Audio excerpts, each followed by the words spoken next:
of about 230,000 tons to be filled. So you see, in beef industry also, there's also a very big business in it. So for us to um, fill this gap, we must also improve our beef production by bringing in genetics for beef and beef production, like Limousin, Belgian Blue, Brahman, and a lot of them. Not only through artificial insemination, as said earlier, also by through transgenesis, embryo programming, multiple ovulation, embryo transfer, and so forth and so on. So go next. Next slide, please.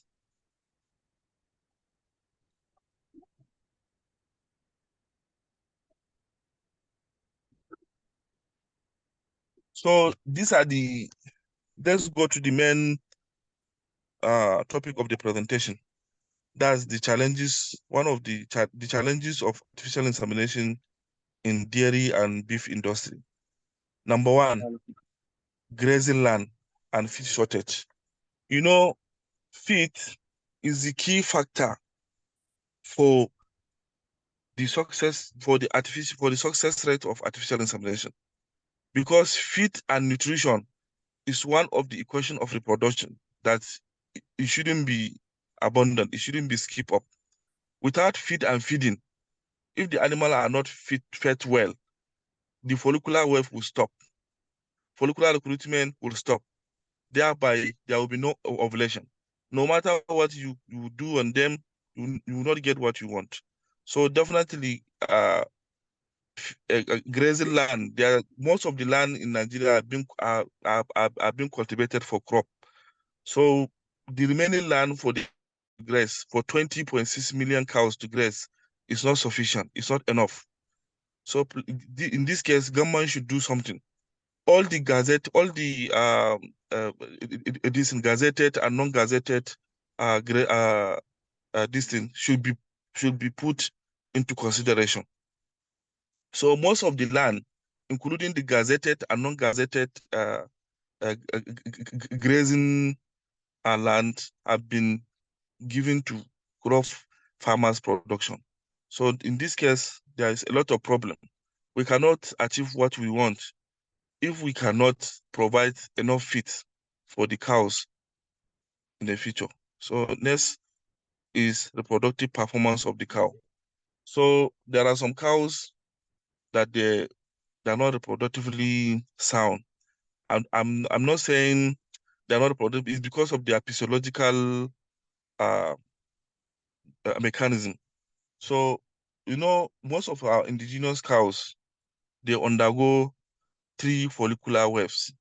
The first wave starts from day 1 to day 3, then it reaches dominant, the follicle will reaches dominant, then it undergo atresia. It will not ovulate. Then the second wave starts from day 6 to day 8, it reaches dominant also. Before it will not ovulate also, then it undergoes atresia. Then the third wave, it starts from day 9 to day 18 to 21. Then it reaches dominant, then ovulation will take place. So in this case, any animal that is having 3 follicular waves, definitely that cow is not good. It's not good for breeding like this, because most of the time you must miss the auspicious time for the artificial insemination. So that's why reproductive performance of the cow have to be selected. You have to do a thorough selection. You make sure that only cows that are reproductively sound, free from any reproductive diseases, like fertility diseases like Leptospira, Campylobacter, Trichuris, Brucellosis, all these diseases. You must make sure that the cow is free from all these reproductive diseases. And on a field, you can't just come and start taking blood sample for isolation of bacteria or for isolation of any. No, you can't do that. It's from history. You ask the farmer, uh, does this cow give birth before or not? Does this cow calf or not? The farmer will tell you, yes, it has calf. Does she calf successfully? The farmer will say yes. If not, he will say yes. we experience some abortion or early embryonic death or stillbirth or this or this. If you hear anything that is related to abortion, stillbirth, early embryonic death, and so forth and so on, so you just screen that animal out from the reproductive program, from the breeding program. Just keep the farm, keep the animal, give the animal treatment for future, for the next breeding. Do not include that animal into the breeding, because even if you breed, that animal is going to have it's going to abort it, or it's going to have some problem. That's number two. Heat detection problem. I'm very sure Dr. Abishani have discussed estrus and estrus detection in elaborate form. So I'm not going to talk much on this, but heat detection problem is also another case, more especially if you are going for natural heat detection or extra synchronization protocol or procedure. So heat detection problem is also another problem, another challenges for artificial insemination in Nigeria. Then lack of regular delivery of AI. Most of the farmers, they don't even know about AI at all. If not for now that some NGOs like Sahel Consulting Agriculture, GIZ, they are they are giving all these small scale farmers opportunity for the AI.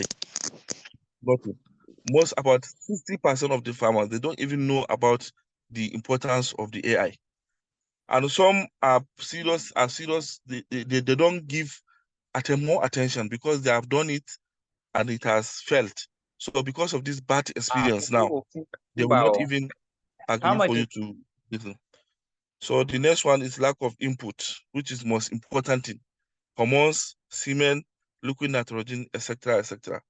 So there's a scarcity of hormones, and they are very, very expensive now, more especially CIDR. So all these small scale farmers, they can't afford to buy them. Even the inseminator itself, to buy CIDR, because I think one CIDR now is around 12,000 naira in Nigeria, one insert.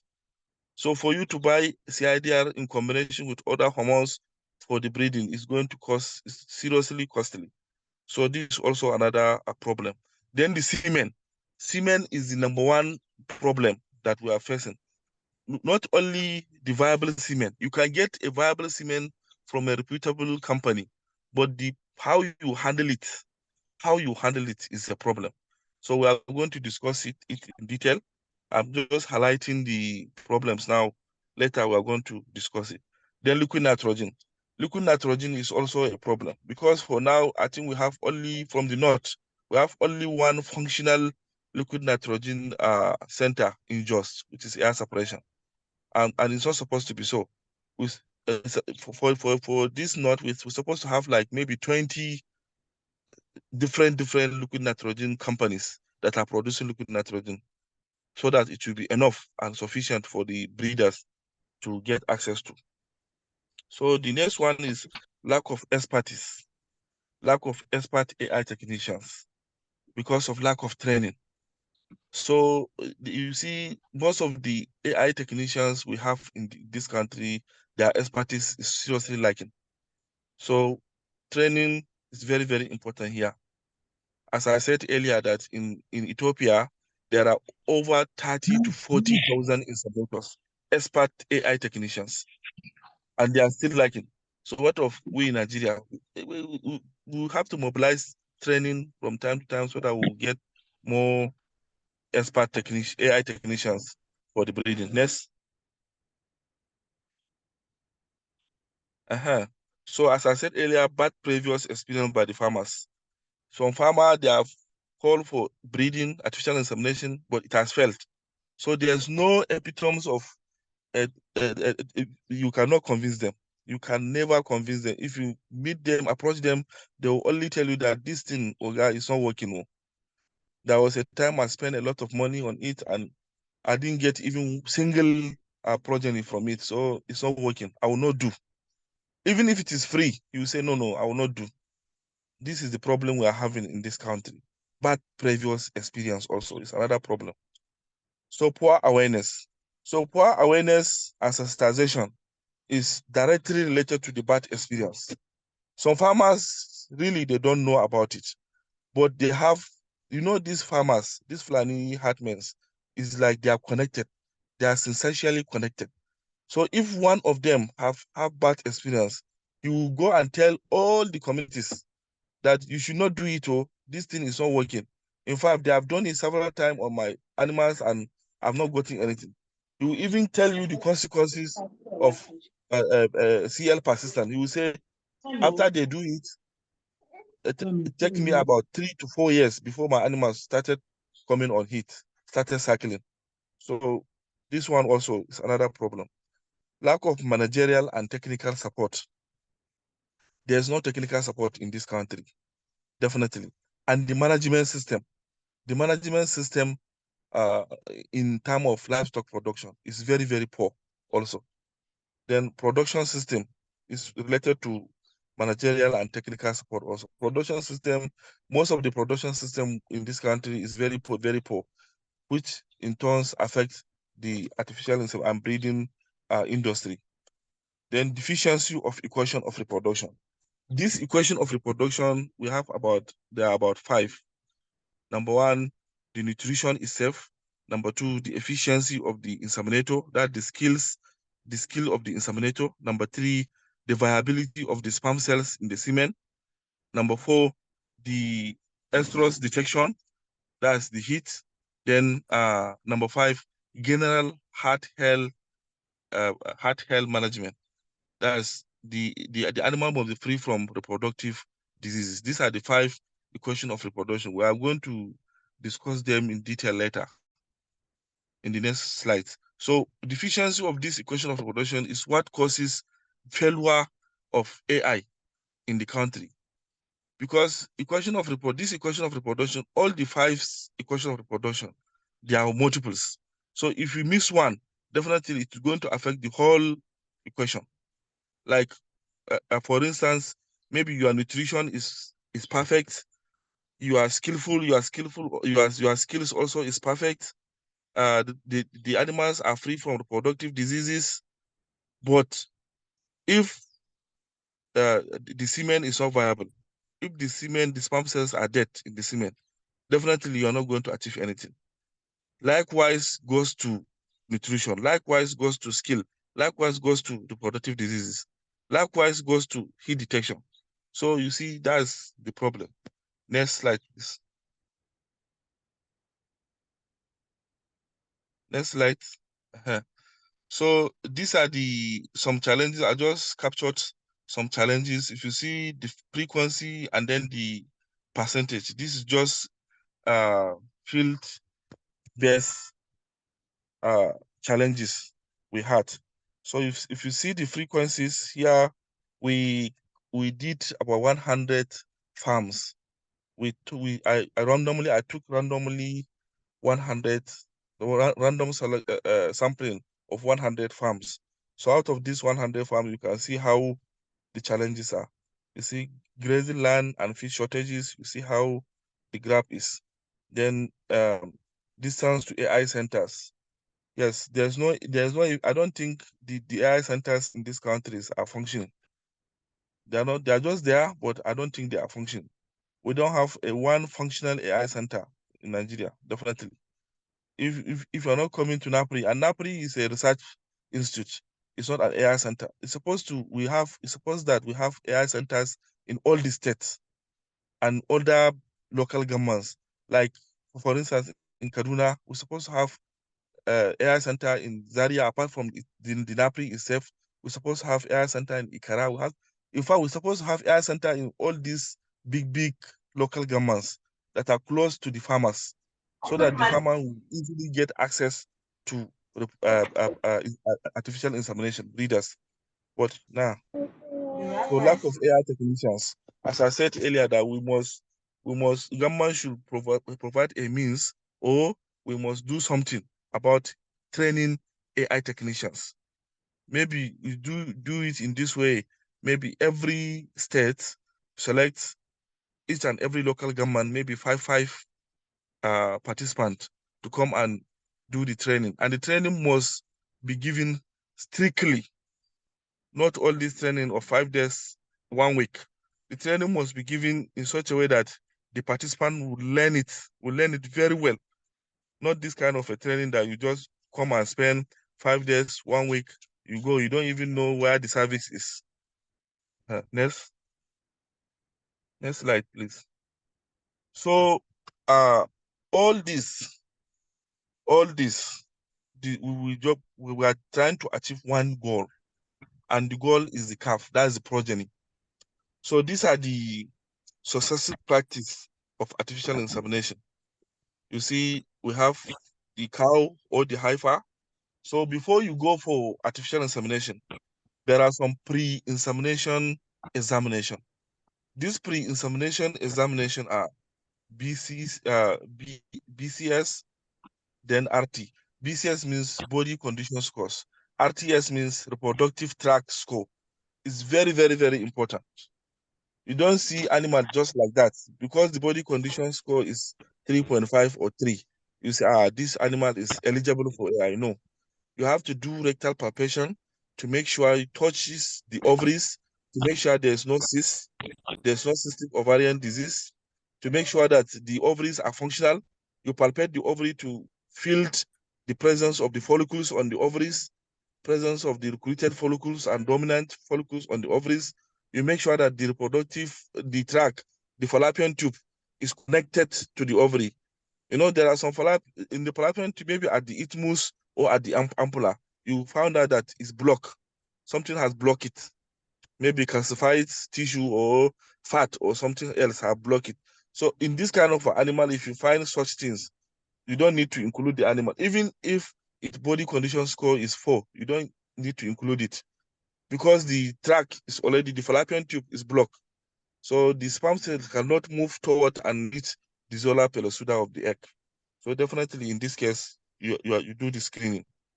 So you look at the ovulation and the locomotion. Locomotion means the animal well-being. When we say locomotion, we're not talking of the movement of the animal. No, the animal, if you look the animal at it is physically, you know that yes, this animal is well, it is in comfort zone, meaning it has acclimatized to the environment. You don't just buy animal from markets, bring it to a strange environment and started priming them for artificial insemination. No, is seriously going to, because when you started doing that, the animal has not acclimatized to that environment. So there are some steroids that the animal will be secreting before it acclimatizes to the environment. And those steroids will interfere with your estrous synchronization hormones, or would interfere with the spontaneous natural hormones created by the animal for ovulation, to initiate ovulation. So these are the things. Then next, environment. So under the environment, we have nutrition. So nutrition is very, very important. It's, as we said earlier, is the key factors for the success rate of artificial insemination. Then heat abatement. You must make sure that you avoid extreme heat. There are some farms that they normally grow plant trees. There are some farms that they install this farm fan and a lot of things in order to make sure that the heat within that environment is minimal. Stocking density also, the housing, make sure that the animals are, the numbers of the population, the numbers of the animals stocked there are at the standard level. So these are the things. So event leading to AI, the AI technician and others. So if you can be able to maintain this practice, definitely you are going to succeed in the artificial insemination. Then this semen storage, we are going to discuss it in detail. This is just a capture. It's there. We are going to discuss it because it's the main problem mostly inseminators found on the field. You can get your semen at a reputable industry or company with 50% or 80% progressive motility. But during towing, during handling, you are going to mess up everything if you don't know how to do it. Everything will go. Even the semen will die. Everything, the membrane integrity, plasma membrane integrity, the acrosomal membrane integrity, everything will go. So next, we are going to discuss that later. Next. So these are the equation of reproduction that I said earlier. So you see, you must make sure that you achieve at least something from this equation of reproduction. You must make sure you achieve something. Like here, estrous response. You must make sure your estrous response is at least 70%. Inseminator efficiency. This also you must make sure the inseminator is skillful. It deposited the semen in the right place. Because depositing semen in a mixed cervix, vulva, horn is going to be seriously, you are not going to achieve anything. The right position to deposit the semen is in the body of uterus, immediately at the internal opening of the cervix. The moment you have passed through the cervix, at the internal opening, you just deposit your semen in the body of the uterus. Yes. So the next one is heart fertility. You must make sure that the animals are fertile, free from diseases, any reproductive diseases. That's the importance of doing RTS examination, reproductive tract examination. Then the semen fertility. You must make sure that the semen is viable. The sperm cells are good. Then the next one is nutrition. You must make sure that nutrition is good. Because without nutrition, there will be no follicular waves. And if there's no follicular waves, there will be no ovulation. Because it's from the follicular wave that you get the selected follicle, dominant follicles, antral follicles, then ovulatory follicles, then ovulation will take place. Yes. Next. This is the estrus response. I know Dr. Bashani have discussed a lot on the estrus synchronization and heat detection. So it's not a big deal. There's no need for me to explain it further. But there are two structures that control estrus. The structure are, number one, the corpus luteum is safe, then the dominant follicle. These are the two structures that control estrus. So the dominant follicle, when it reaches dominant follicles, its dominant follicles become pre-ovulatory follicle, then it ovulated. I'm very sure I have taught you a lot about dominant follicles and its ovulation. So the second structure is the corpus luteum. When corpus luteum is there, there will be high production of progesterone. And if there is high progesterone level, there will be no cycling because progesterone normally suppresses gonadotropin. And gonadotropin is one that initiates follicular recruitment. And follicular recruitment is one that initiates follicular selection, follicular dominant to ovulation.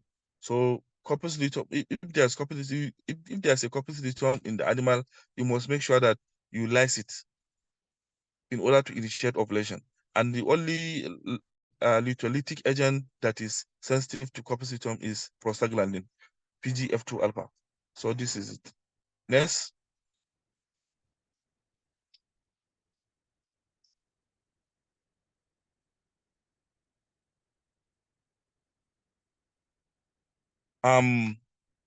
These are all about estrus synchronization. I know Baba Shani have talked to you a lot about it. Next, just go next. I don't have to waste much time here. This all estrus response. Next. So the second equation of reproduction is inseminator efficiency. Inseminator efficiency. If you look at the anatomy of the reproductive tract, if you look at where the semen is being deposited in the second image, in the second picture, you can see that the inseminator has passed the cervix. After passing the cervix, immediately at the internal opening of the cervix, which is where the uterine body, where he is depositing the semen. So this is the correct position to deposit in order to achieve a success rate. Not in the horn. If you look at the third image, the inseminator is passing, it has passed the the cervix, past the body of the uterus, is going to the right horn, which is very, very inappropriate. It's not appropriate. It's very, very wrong. You don't need to go to the horn. It's only in embryo transfer that when implanting embryo that you can implant it in the horn, but not for artificial insemination. So sometime we'll fix a time to discuss more about embryo transfer and how it is being taken. But for now, we are on artificial insemination. So you don't need to go to the horn. Just deposit it as it is in a second picture. So the next one also is very, very incorrect. It's wrong also. Depositing the semen in a cervix is also wrong. You're not going to achieve anything there. So definitely the first is estrous response. You must make sure that the animals ovulated. And the ovulation is not just like that. Ovulation comes from the follicular recruitment. From follicular recruitment, selection, dominant follicles, pre-ovulatory follicle, then ovulation, because the eggs come out from the follicles. So when the eggs tear the follicles at it is and come out, the point of the point where the eggs come out is called the corpus hemorrhagium. Later on, it becomes corpus luteum. Then from there, the fertilization will take place. So therefore, here, the second equation of reproduction is the insemination efficiency. The inseminator must be skillful. He must be skillful. He shouldn't deposit the semen in the horn, cervix, vulva, or whatsoever. The right position to deposit the semen is in the body of the uterus. Next.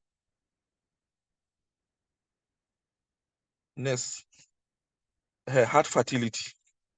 You see, this is the third equation of reproduction, which is heart fertility. So these are some parameters that you can, it's just a reference parameters that you know the RTS, that's the reproductive tract scores of each and every a cow or heifer from the level. So you can see how it is. You can keep this as a reference, but you can only measure this length through ultrasonography. You cannot measure it through rectal palpation. You will not know. So these RTS parameters it's been captured from ultrasound. So it's only people that are good in ultrasonography. Maybe we'll fix time to explain more on the ultrasound examination also, so that I can measure the length, the width, the height, the everything of this. You can see this is how it is. Next. But the bottom line here is you must make sure that the RTS are perfect. And the main thing the main thing you consider is just make sure the fallopian tube connected to the ovary is clear. There's not any blockage. The lumen has extended into the greater mesentery of the ovary. So that's number one. Number two, just palpate the ovaries and make sure there are some follicles. And the follicle, more especially the right ovary, is mostly in the ruminant, the functional ovary, mostly in ruminant, the right ovary. As the name implies, ruminant, right, ruminant.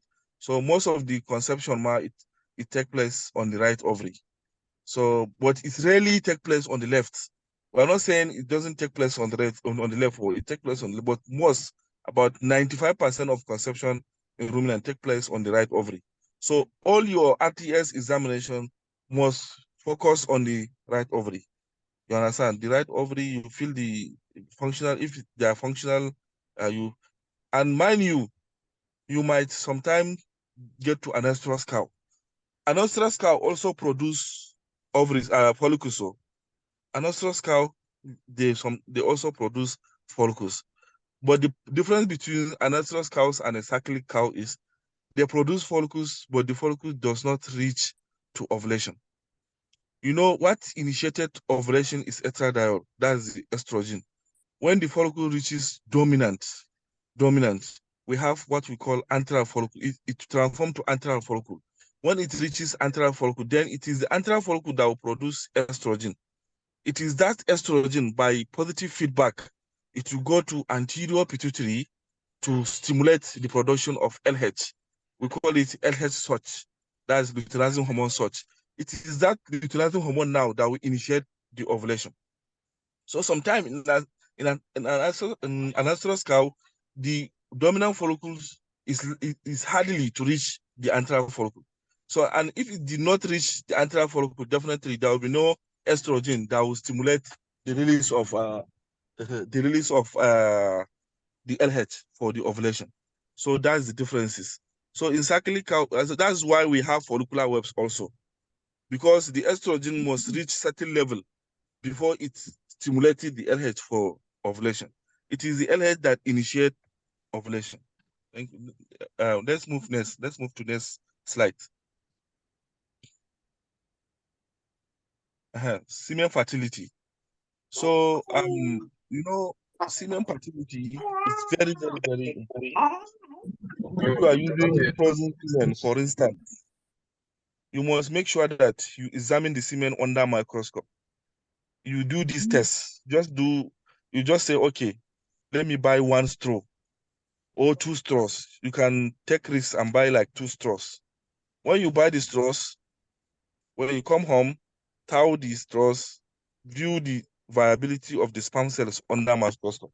Make sure you know the concentration. So the concentration might be 80%, 60%, but there's still a progressive motility. You must make sure that the progressive forward motility at least is 40%. Because some semen, you see the sperm cell will be just dancing. They are alive, they are alive, they are alive and viable, but they will be dancing in one place. You understand? You don't see them moving in a progressive fashion. You see them dancing. So that sperm cells is not good. Even if the concentration is 80%, that semen is not good. And there are some semen that you see the sperm cells are going in parallel. They are going in parallel ways. Some will go this direction. Some will also go to that direction. They are not going in the same direction. You must achieve at least 40% of total concentration of sperm cells going in the same direction, like clouds. You know how cloud is moving, right?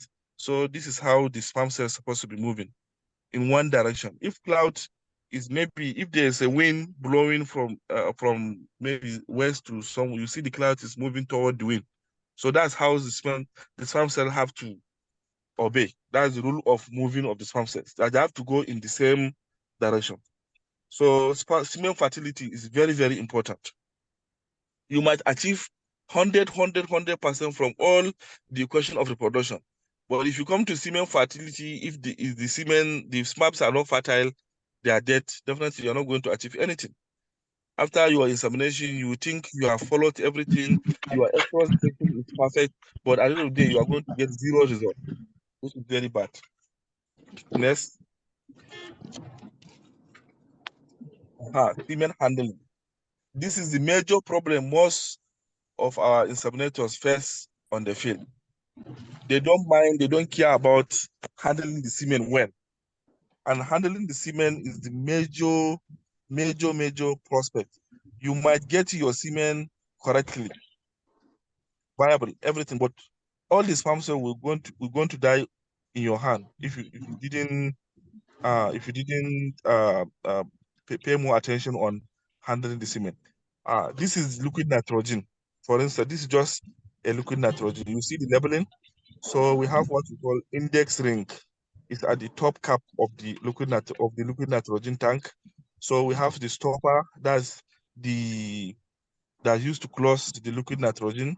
We have the neck tube, which is the neck of the liquid nitrogen. We have the inner shell. We have the index spider, which is below. We have the vacuum space. We have everything. We have canister and everything, and Ken. So here, the major bottom line here, all these are theoretical something. But what you will put into consideration here is we have what we call first line. First line is very, very important. In anything, if you are dealing with your semen, removing it and counting it, you must make sure that you do it you do it below the frost line. You should not pass the frost line, because the frost line, it's assuming it's just like 100 and minus 110 degree Fahrenheit. So if you reaches the frost line, you are exposing your semen sperm cell to danger, because minus 110 degree Fahrenheit definitely it destroy the plasma membrane integrity of the sperm cells. So you must make sure that your everything is at minus 100 degree Fahrenheit, which is around 43, I think, 43 degrees Celsius, 43 point something degrees Celsius, minus 43 point something degrees Celsius. So if, and 110 is around minus 37 point something degrees Celsius. So if you expose your semen at minus 37 degrees, where this is exactly where the plasma membrane of the sperm cells uh, being destroyed. So, and it is exactly 6 inches from the stopper, from the neck tube. Yes, it's just some inches, 6 inches. Next, you see more. Next. Aha. So you see, this is the labyrinth now. You see this, there is a red dot. So this red dot is just 6 inches away from the top of the cylinder of the liquid nitrogen tank. So this dot is exactly at what 110 degree minus 110 degree Fahrenheit, which is equivalent to 37 point something, I think, degrees Celsius. If you convert it, F, that's the degree Fahrenheit, minus 32 times 5/9. If you take it minus 110 minus 32 times 5/9, you get, I think, around 37 point something degrees Celsius. So this is the dangerous, anything above this dot line now, you are exposing the semen to a danger. And it's not about the death of the semen. You might find semen are viable, visible, but they are, you have already injured them. You render them infertile. Because if the interchromatin membrane is destroyed and the plasma membrane is destroyed, you don't have that semen at all again. You see the semen is moving, is doing everything you want under microscope. But that semen is already, you have rendered the semen dead. Sometime it will lead to fertilization. You understand?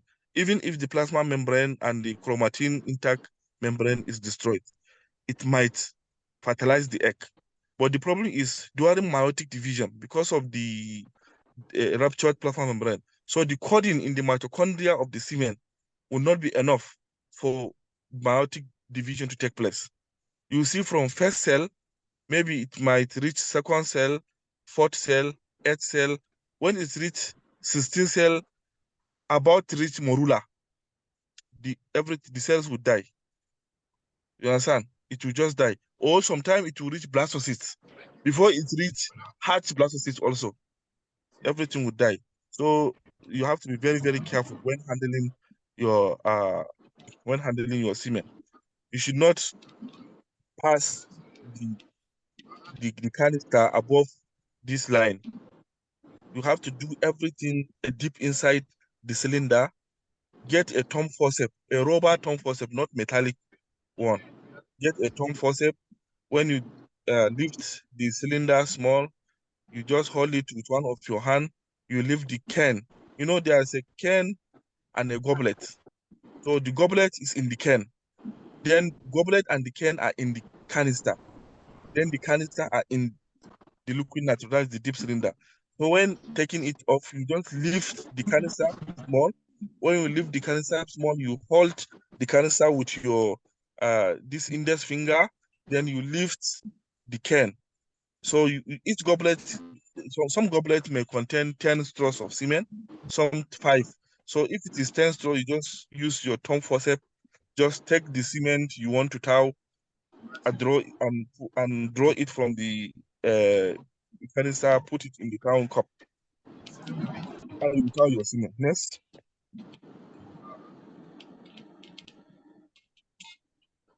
So you see how it is. So you see now, you see the red line, the red position, which is 6 inches. This red position is exactly minus 110 degree Fahrenheit, which is minus 37. So if you look at the cane now, it's below this red dot.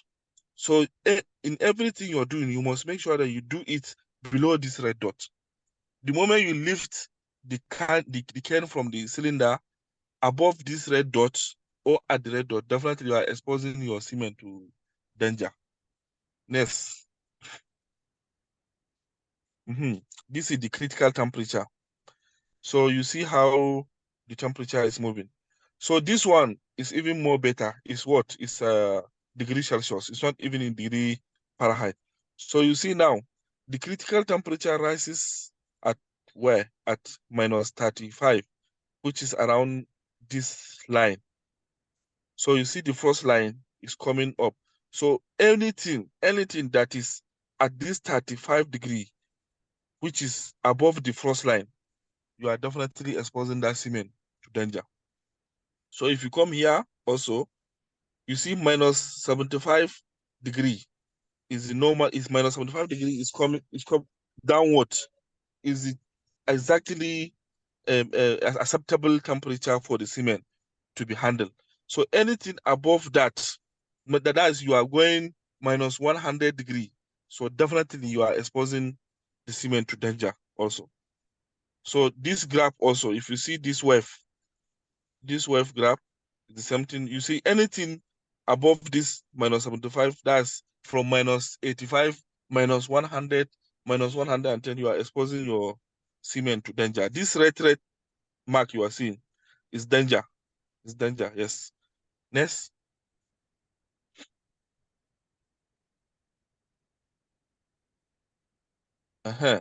So this is also very, very important. This is also very, very, very important. If you are towing a cement, you tow a cement, sometime literatures varies from auto to auto. In some books or in some method of towing cement, they will say 34 degrees Celsius water, you this water bath for 20 minutes or for 40 minutes. In some of the practitioners, they will say 35 degrees Celsius for 15 minutes. But to me, this one also work perfectly. But to me, I adopt the other procedure. That's 34 degree Celsius for uh, 40 seconds, sorry, for 40 seconds, not 40 minutes, for 40 seconds. 34 degrees Celsius for 40 seconds. This one is 35 degrees Celsius also for, I think, 20 seconds or so. But here, if you look at it, they said 0.5 mil cement straw. You know, there are two straws. We have 0.25 and 0.5. So when it's held for 15 minutes, when it's held for 15 minutes at 35 degree, you will not see any difference in mean progressive spermatozoal motility. That means there's no effect. The bottom line is there's no effect here. When you hold 35, when after towing, after you have towed the cement and put it inside 35 degrees Celsius water bath for 50 minutes, it will not show any difference. But if you tow the cement at 35 degree and put it inside 22 degree water bath for 50 minutes, definitely there will be decrease in motility because the temperature have changes. Here you tout it at 35 degree and you put it in 22 degree. Definitely you have problem. You must have problem. So you have to follow the, but for towing, some people do tow at 35 degree for 20 seconds. You understand? 35 degree for 20 seconds. But me, I preferred 34 degree for 40 seconds because it will give you more room to load your gun, to do whatever you want to do, all the necessary preparations before you reach the cow. But 20 seconds is too small. It's too small for you to do unless you do it fast, which is not good. So I recommend 34 degree for 40 seconds is good. And you must make sure that the water bath does not fluctuate. That's the towing cup. The towing cup does not fluctuate. Yes, it does. It maintains the same temperature If you tow it at 34 degrees, the temperature must remain 34 degrees. If you tow it at 35 degrees, you held it in 35 degrees for longer time, you will not have any problem. And for you to avoid any case, you have to get as much town cup as possible. Maybe you have to get like 3 or 5 town cups, because you shouldn't allow the straws to touch each other. If you allow the straw to touch each other, there will be less conduction. You understand? If the straw touches one another, so the water that will the warm water that will conduct the frozen cement to tow, it will there's a deficit. There's a deficient. So don't ever allow the cement to touch each other while towing. So that's why you get as much as town flags as possible. Maybe if you put 3 here or 4, the other town flags you put 3 or 5, but make sure that you are at your comfort zone. Don't ever tow a cement that you cannot be able to use it within 10 or 15 minutes. If your capacity if to inseminate 20 cows in 15 minutes, so you must tow 20 straws. If your capacity is to inseminate 2 cows in 15 minutes, just tow two straws.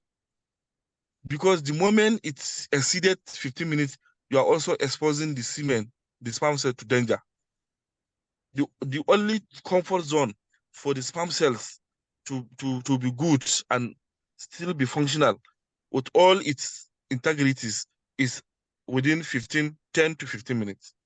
So if you tow 50 straws at a point, make sure that you are going to inseminate 50 cows within 10 to 15 minutes, which is not possible. So you have to note that. Next.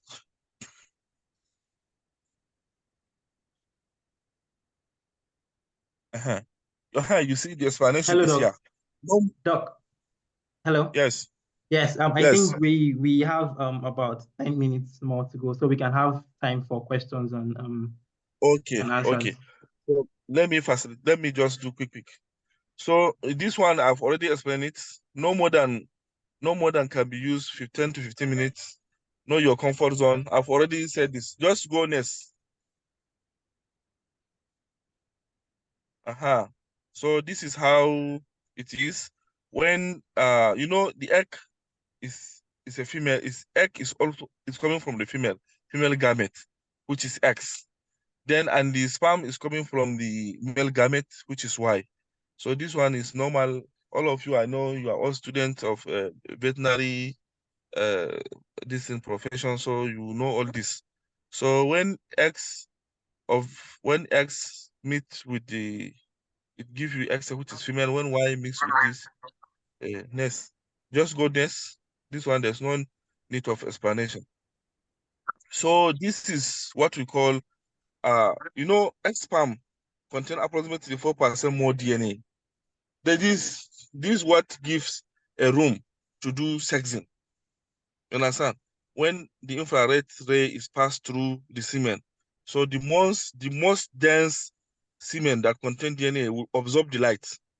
So when they absorb the light now, you separate them, so that this is another technology of like doing sexing and all this kind of thing. This one, if you read it in a YouTube, you can all get them. These are just theoretical aspect. That's why during Eosin Negrosine staining, you can see you can easily get, because of the DNA concentration, you can easily get what X chromosome and then the Y chromosome on it. Next. So these are the onset. There are 2 types of semen. We have the conventional and the sex semen. So the sex semen, the conventional semen, it has a wider length. You understand? It has a wider length. It doesn't have a shorter half-life because of less concentration of DNA in it. So you see, if you see the graph, you see this sloppy graph. Now, this is the ovulation. So it can take up to the end of the ovulation before it expires. So you are safer when you are using conventional semen during insemination on the hours. But when you are using sex semen, it's very, very shorter. So in anything you're doing, you make sure that you do it fast, because if you delay small, it has a very shorter wavelength and hours and whatsoever. So it's not going to be it's not going to be good. Yes. This is how it is. If you look at it, you see the sex semen is very shorter, because it has a very timing for air is short for the sex semen, because sperm have shorter duration because of the DNA. They easily died because of the DNA. But for this conventional semen is a bit longer. And for the sex semen, I think from standard to standard, there are some standards they have that they contain only 2 million sperm cells in one straw, like Viking Genetics. I think Viking Genetics, their sex semen contain only 2 million sperm cells. But other sex semen like Cimex, they have about almost getting to 4 million sperm cells in sex semen. While the conventional, it ranges from 10 million to 20 million sperm cells. Yes. Next. So these are the feed and feeding pregnant cows and or whatsoever. Next. So this one now, if you look at it well, so you see how his stress affect pregnancy. So in after fertilization, at the cells, maybe at morula at blastocyst stage, we have what we call zona pellucida. So on that zona pellucida, we have what we call uh, tropectoderm. The lining that is surrounding the zona pellucida is called tropectoderm, and that tropectoderm is one that releases a pregnancy recognition agent. Like in cattle, in ruminants, the pregnancy recognition agent in ruminant is interferon tau. Yes, it's interferon tau. So when the tropectoderm is distorted or is shrink, it's not going to give enough and sufficient pregnancy recognition agent to make sure that the early fertilized egg stays alive. Because the moment fertilization have taken place, you see a lot of cells, you see a lot of immune systems, a lot of problem.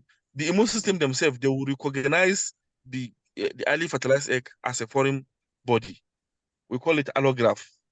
I will give you this as you just go and read allograft. Just type allograft on Google, you read everything about it. So they will recognize the egg, the newly fertilized egg, as foreign body. So they will try to attack. So on this process, the tropectoderm now will secrete the pregnancy recognition agent, which is the interferon tau. So the interferon tau is responsible to protect the fertilized egg from this immune system that will attack the newly fertilized egg through MCH class 1 and MCH class 2 of the immune system. So this is how the mechanism is. But hence, you are all students, you can go and read. I don't want to touch so much things about theory, all these mechanisms. You can go and read it on your own. You will see the mechanisms clearly. So here, heat stress. When heat stress is impacted to the animal, it increases body temperature. When it increases body temperature, it decreases uterine blood flow. When it decreases uterine blood flow, it decreases nutrient and metabolic hormones. When it decreases so this decrease in uterine and metabolic in turns decreases fetal viability. When it decreases fetal viability, so definitely we know when the fetal viability is decreased, so the tropectoderm will shrink. When the tropectoderm is shrink, so there will be decrease in interferon tau. And when there is decrease in interferon tau, definitely the pregnancy will lose. And also when there is decrease in fetal viability, also the pregnancy will lose. And when the pregnancy losses, so you know this thing is empty. So it will signal the placenta or to start increase the production of PGF2 alpha. So this is how the mechanism is. You see, this is how it is. So this is very, very important to make sure that you protect the animal from unnecessary heat stress. And the same thing goes to nutrition. When there's no nutrition, there will be decrease in fetal in fetal viability also, and there will be decrease in pregnancy recognition agent, which is interferon tau, which leads into pregnancy loss. So this is just a simple sketch of mechanism on how pregnancy builds. So after insemination, you make sure you provide feed to the animal and also protect the animal from heat stress. That's the bottom line. Next. But you can read it on your own and get. So this is everything. That's environment, genetic, disease, nutrition. We give you pregnancy success and sustainability of the livestock production enterprise in the country. Next. This is just conception and making pregnancies. So submission, conception rate, these are the just captured from previous farms with submission rate, that's 50 out of to be inseminated, 35 conceive. Then after 35 were conceived, then pregnancy rate 18. You know, there are difference between pregnancy rate and conception rate. We are going to discuss that in detail, but there's no time now. Maybe next time when we fix another, there's no time. So in conclusion, you know, agriculture presently contribute 25% of the GDP of the country. So livestock farming, including beef, and contributes 1.9%. So this is how the challenges of AI in this industry is a major cause of conception failure and decrease in production. Definitely. So next. Recommendation. So more artificial insemination techniques should be trained. As I said earlier, provision of necessary input to improve the AI service delivery, development of germplasm bank, which is very, very important. The whole of this country, we don't have germplasm bank, which is very, very important. And it's very easy. Germplasm bank means where we must get where we can produce our own semen, our embryo, semen, everything on us. We don't need to be importing common semen from overseas. It's not good at all. This stress, I don't know. Next, just let's move next. There's no time. This is the health building potential block. I got this one from the policy validation or validation policy by the EU. So if you look at it, the reason why I brought it is because of access to breeding improvement. This is our aspect. You see, for the 8 keys in building block of potential dairy value chain and also beef value chain. So access to breeding improvement is, you can't skip it. It's inevitable. It must be there. So therefore, inseminators, telogenealogists, you have to be ready because there are a lot of work for you to do in this country. Next.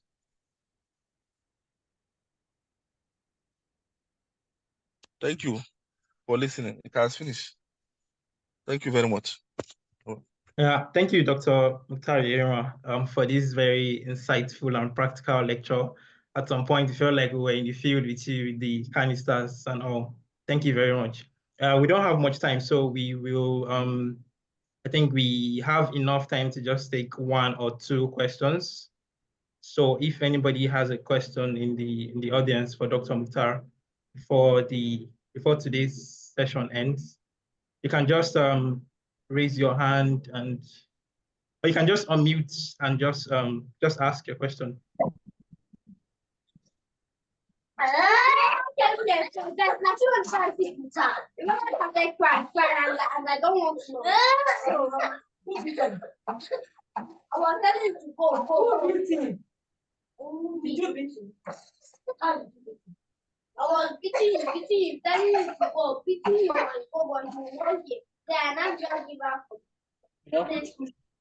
Please, if you don't have a question, please mute your mic, please. And is there anyone with a question in the audience? Good afternoon, everyone. Good afternoon, everyone. Yeah, good afternoon. Good afternoon. We can hear you. This is you can go ahead with your question. Yes, just a straightforward question. I just want to know what is really to establish a germplasm center. Is this something very capital intensive? Can an individual establish such? And even if it's possible, is it something that licenses has to be obtained for one to establish such? Thank you, sir. Okay, thank you very much. Dr. Mukhtar, I don't know if you got that question. Yes, I heard his question clearly. Okay, all right. I think there's nothing big deal. There's no big deal on the establishment of a germplasm bank, and it's not capital expensive.